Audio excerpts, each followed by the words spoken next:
大家好，欢迎来到科技来源的频道。今天跟大家分享 ChatGPT 跟 GDP 有点绕口，不利于传播的表达式。它主要是一个基于 AI 智能对话的一个模型，就相当于机器人跟你聊天，是支持上下文的，像什么 Siri 啊这些语音助手，就是相对来说是比较基础的。那像这个呢，它就是根据很多人的对话，然后不断的学习，形成自己的一个对话方式。准确但不一定，因为它会有一些时效性，就是比方说我问他一些关于2022年的一些东西的话，他可能回答出来的一些内容就是2021年的一些库，他没有达到2022年。就比方说我问他新海诚的2022年的新作品，他就说他答不上来，他只知道你的名字、天气之子这些。然后呢，这个是他的一个官网，进入它这边还有5秒盾，就是它也套了 Cloudflare 的 CDN， 然后并且用了质询的一个方式，然后进来以后就是这样的一个界面，这些是给你的一些范例。然后这边呢可以调夜间模式，然后你可以就在下面相当于跟你的好朋友聊天一样。你知道科技来源是谁吗？那他应该是不知道的，对，因为没有什么名气啊。然后说我们比方说让他给我们推荐一些 VPS， 其实能给我们表达出来的内容还是比较多的啊。VPS 是什么我们熟悉的那个 Do 可以白嫖$400的，我之前一直想跟大家分享的一款 VPS， 这家公司规模其实也是比较大的，2个月$100的，注册的账号都被封控。然后这个呢就是 Watcher 所以它还是比较主流的，还有 AWS 谷歌 Cloud， 可以给我们想玩 VPS 的小伙伴的一些参考。那你比方说我们有日本 VPS 机器推荐，以下是 VPS 的供应商，类似于这样的问答呢，它可以相对精准的帮你回馈，而且它会搂底，就是他会说我说的这个只是代表当时的一个情况，不能代表全部，给自己打圆场，都会给自己留一些后路周密谨慎的这种状态，会相对来说模棱两可，这样打也没有问题。然后它整体的这个打字呢速度我觉得可以再稍微加快一点，刻意的去模拟了一些人的思维，通过我在这边打中文，他给我把这个中文翻译成英文，然后再从英文去理解思维，然后去整理他的一个知识库，然后再转换成他所想表达的一些语言，然后形成一个英文的原稿，然后再通过翻译进行翻译成中文，因为它的基础的原始语言应该是英文，这个是我这么理解的。你看它整个界面都是英文的，简单的做了一些翻译，所以有些东西翻译的可能会有些生硬，这些问题呢你都可以问到它。然后他说了优化内容减少图片，这些都是对的，当然我不知道他的知识来源是哪里，但是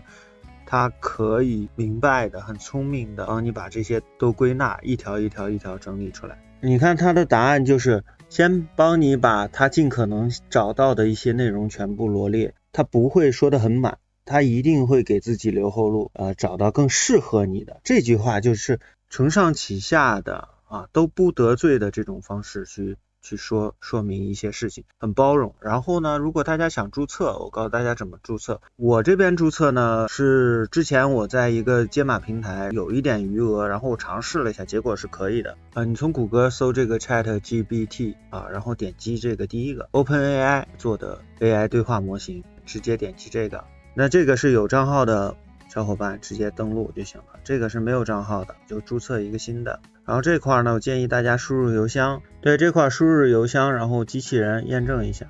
做一个验证以后，我们点击下一步，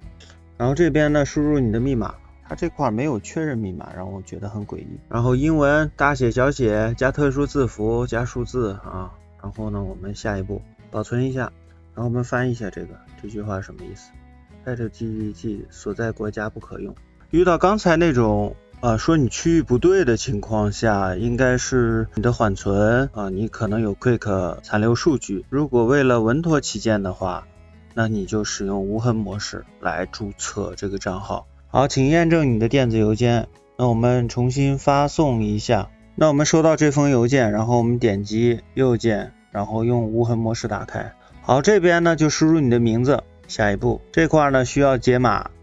平台的话，我们选择美国，对吧？现在它根据我们当前的地点自动跳的，解码平台大家可以自己去找，要找那些付费的靠谱的，这块还有点钱，所以就用这个。然后美国最稳妥的，我成功的 OpenAI 加进来了，大家就找这个 OpenAI 这个业务，然后呢我们就点击 Buy。如果大家这个面板里没有的话，那你可以在这个更多里头去找，按这个东西就可以添加进来，添加到你这个快捷栏里。我们向上滑，它发给我们了一个验证信息，我们把这个复制一下。我试过免费的解码是搞不定的，这个电话号码复制一下，下一步那我们就可以等待6位数的验证码。好，这个时候呢我们接收一下 OK， 6位数验证码已经到了，我们复制一下，然后粘贴。这家解码平台你一次要充30多，所以